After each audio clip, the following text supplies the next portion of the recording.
Consider and regard mean to understand, to comprehend, to realize, or to believe.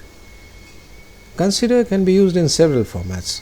For example, consider plus that clause, consider plus object plus to be, consider plus object plus to have. Let us see the first one, consider plus that clause. If you consider that he was born a pauper, his achievement is stupendous. Consider plus object plus to be, they consider him to be simply outstanding. Consider plus object plus to have, they considered the firm to have the contract ready. Regard is generally used as a phrase regard as. They regard his conduct as unsuitable for the job. Or most often, wealth is regarded as a measure of success.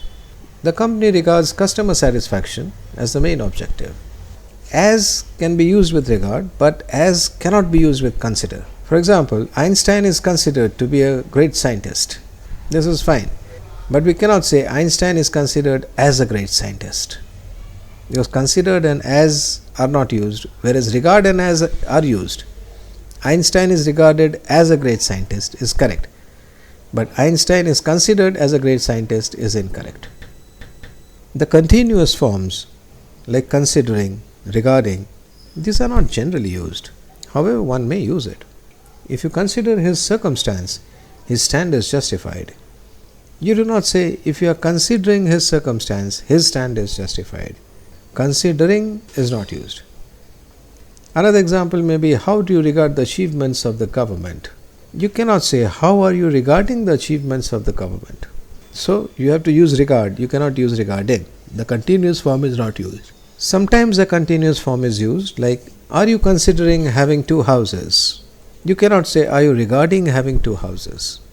There is no clarity regarding the functioning of the government. You cannot say, there is no clarity considering the functioning of the government. So, these are the main usages of the word consider and regard.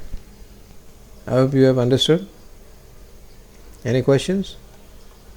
Okay, thank you.